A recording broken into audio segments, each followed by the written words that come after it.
안녕하십니까. 금요일 아침 여수 MBC 뉴스투데이입니다. 전국에서 무주택 세입자를 울리는 전세 사기가 번지고 있습니다. 광양 지역에서는 174명의 전세 보증금을 돌려주지 않은 악성 임대인이 사기죄로 재판에 넘겨져 파장이 커지고 있습니다.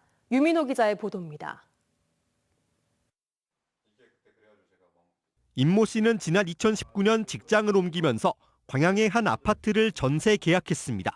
낡은 아파트지만 깔끔하게 수리된 내부와 저렴한 전세 가격에 끌려 서둘러 도장을 찍었습니다. 하지만 1년도 되지 않아 아파트가 경매에 넘어갔다는 소식을 들었습니다. 진짜 회사에서 휴가도 내고 진짜 이거 돈 못 받나? 전세 비용이 제 종잣돈도 있지만 동생한테 빌린 돈 같이 묶여 있어서 전세보증보험에 가입해 돈을 돌려받을 수 있었지만 다시는 전셋집에 살지 않겠다는 생각으로 다른 아파트를 매입했습니다. 임 씨의 집주인은 악성 임대인으로 알려진 서모 씨. 지난 3월 임차인 174명의 전세보증금 102억 원을 가로챈 혐의로 공범 1명과 사기죄로 재판에 넘겨졌습니다. 이들은 광양 국가산단과 가깝고 대단지의 집값이 저렴한 특정 아파트를 집중 매수하고 수리비를 더한 것보다 높은 가격에 전세를 내줬습니다. 자기 자본 없이 전세 보증금으로 집을 사들이는 무자본 갭 투자가 이뤄졌습니다. 갭 투자된 전세 물건을 전문으로 중개한 공인중개업소는 경찰 수사를 받았고 현재 문을 닫은 상태입니다. 딱 그 프랜카드에 뭐라면은 전문이라고 떴어요. 이 부동산이 이 아파트에 전문적으로 하는 아파트구나. 그래서 믿음이 갔죠.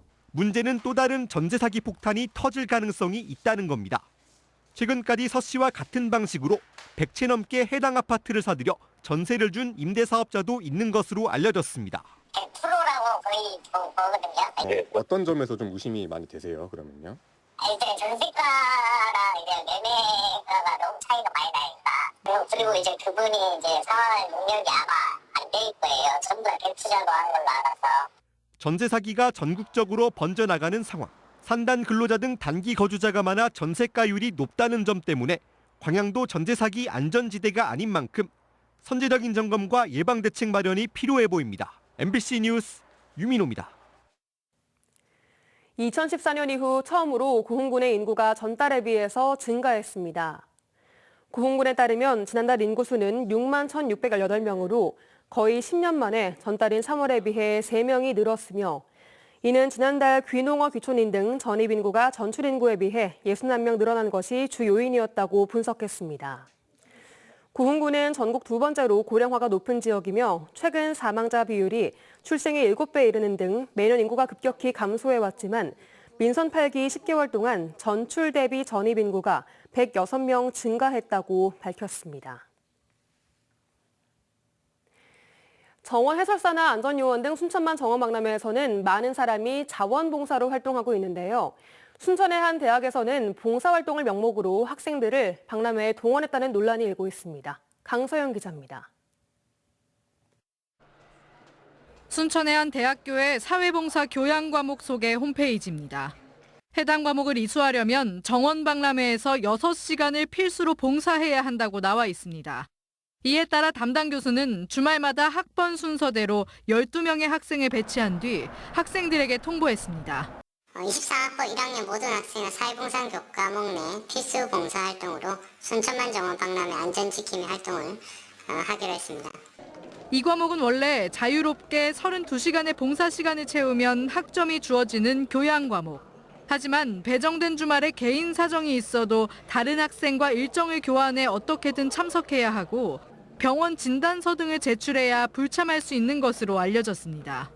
일각에서는 정원박람회에 대학생을 강제 동원하는 것 아니냐는 논란이 일고 있습니다. 이거 말고 다른 과목으로 봉사시간 채우면 안 되냐고 혹시 얘기해 보셨어요? 네, 얘기해봤는데 그러면은 그 담당 교수에게 연락을 드리겠다고 과로 위주로 말을 하셔가지고. 취재 결과 순천시는 순천시내 대학들로부터 매 주말 50명의 대학생 봉사자를 제공받기로 업무 협약한 것으로 드러났습니다. 대학 담당자는 협약에 따라 안정적으로 봉사자들을 보내려다 보니 일률적으로 학생들을 배치한 것 같다고 해명하면서도 일부 학생이 불쾌감을 느꼈다면 존중하겠다는 입장을 밝혔습니다. 한편 정원박람회 조직위원회는 학생들이 국제행사를 체험하면서 봉사시간도 채울 수 있는 기회라는 취지에서 대학과 업무 협약을 했다고 설명했습니다. 하지만 봉사자 정원을 채우지 못했다고 해서 학교에 충원을 재차 요구한 적은 없다고 덧붙였습니다. MBC 뉴스 강서영입니다. 전남 동부 지역에는 지금도 많은 비가 내리고 있는데요. 이에 따라 어린이날 관련 행사가 줄줄이 연기됐습니다. 광양시는 광양읍 공설운동장에서 열기로 한 어린이 놀이 한마당 행사를 안전사고 우려 등을 이유로 오는 7일로 변경했습니다. 순천시도 정원박람회와 연계해 오천 그린광장에서 열기로 한 어린이날 행사를 오는 7일로, 최연우 마술쇼는 오는 20일로 일정을 조정했습니다.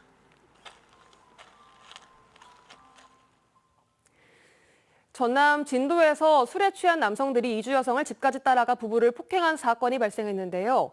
이 남성들은 폭행과 함께 중국 사람이지 등의 비하 발언을 한 것으로 알려졌습니다. 이주 여성이 늘고 있지만 이들에 대한 우리 사회의 인식과 피해를 당했을 때 이주 여성을 돕기 위한 시스템은 아직 부족한 실정입니다. 김진선 기자가 취재했습니다. 이주 여성을 쫓아온 한 남성이 현관문을 열려고 시도합니다. 집 안에 있는 사람들에게 소리를 지르고 상의를 벗기도 합니다. 이 남성은 이주 여성이 집에 가는 것도 막았던 것으로 알려졌습니다. 애기 엄마가 저희가 다문화인데 저도 외국 사람인 줄 알고 저한테도 중국 뭐 어쩌고 하면서 욕설을 계속 하는 거예요. 문 열라고. 2021년 기준 전남 지역 이주 여성은 6,600여 명으로 7년 전보다 2배 넘게 증가했습니다. 이주 여성이 늘어난 만큼 이주 여성을 상대로 한 범죄도 늘고 있는 상황. 지난해 전남 여성단체에 접수된 이주 여성 폭력 피해 상담 건수는 2,900여 건에 달합니다. 하지만 이주 여성들은 지자체나 경찰의 도움을 받기가 쉽지 않습니다. 피해를 입은 이주 여성에게 임시 숙소가 제공되기는 하지만 일정 기간일 뿐이고 전남에 설치된 이주 여성 상담센터도 3곳뿐입니다. 그래서는 이런 폭력이 발생했을 때 상담을 하고 지원할 수 있는 시설이 당연히 만들어져야 되는 거고 경찰 내에서도 안전에 대한 구체적인 폭력에 대한 그 체계를 마련하는 것들이 우선이라고 생각됩니다. 우리나라는 인종차별 철폐 협약에 가입했지만 이주민, 특히 이주 여성이 겪고 있는 인종차별과 혐오는 여전히 그대로입니다. 전남 여성단체들은 진도 한밤중 난동사건 가해자에 대한 강력한 처벌과 함께 재발 방지 대책 마련을 요구하고 있습니다. 한편 진도경찰서는 이주 여성 부부를 폭행한 남성 1명은 강제추행과 공동상해 등의 혐의로 구속영장을 신청했고 또 다른 1명은 보강 수사를 통해 영장을 재신청할 예정입니다. MBC 뉴스 김진선입니다. 오는 7일 방한 예정인 기시다 일본 총리가 후쿠시마 원전 방류와 관련해 어떤 언급을 할지 관심이 커지고 있습니다. 수산 1번지 전남에서는 후쿠시마 원전 오염수 방류를 막기 위한 어민들의 생존권 투쟁이 시작됐습니다. 서유령 기자가 취재했습니다. 하기 없는 방류 계획 철회하라! 목포 수협 앞마당이 이른 아침부터 북적입니다. 후쿠시마 원전 오염수 방류가 임박해지면서 다급해진 어민들과 지역 정치권이 한자리에 모였습니다. 어민들은 오염수가 방류되면 청정해 여긴 전남바다가 오염되고 어민들의 생존권이 무너질 것이라고 주장했습니다. 어민을 좀 살려주십시오. 예? 바다가 깨끗해야 고기가 삽니다. 고기가 살아야 어민도 삽니다. 일반 시민들이 생선을 먹지 않게 되고 회피하게 되면 최종적으로 어민들의 피해가 상당히 심각할 거라고 생각합니다. 그래서 어민들과 지역 정치권은 후쿠시마 원전수 방류에 대해 무책임으로 일관하고 있는 윤석열 정부도 강하게 규탄했습니다. 그러면서 후쿠시마 원전 오염수 방류 저지를 위해 모든 수단과 방법을 통해 정부가 실질적 행동에 나설 것을 촉구했습니다. 이에 윤석열 정부는 일본 정부를 향해 과학적이고 검증된 후쿠시마 원전 오염수 원자료 정보 제공을 요구하여야 한다. 어민들은 오는 7일로 예정된 기시다 일본 총리의 한국 방문도 반대했습니다. 오염수 방류 계획을 철회하겠다는 약속 없이는 방한할 어떠한 이유가 없다는 겁니다. 전나버 어민들은 삶의 터전인 바다를 위해 투쟁을 이어나가기로 했습니다.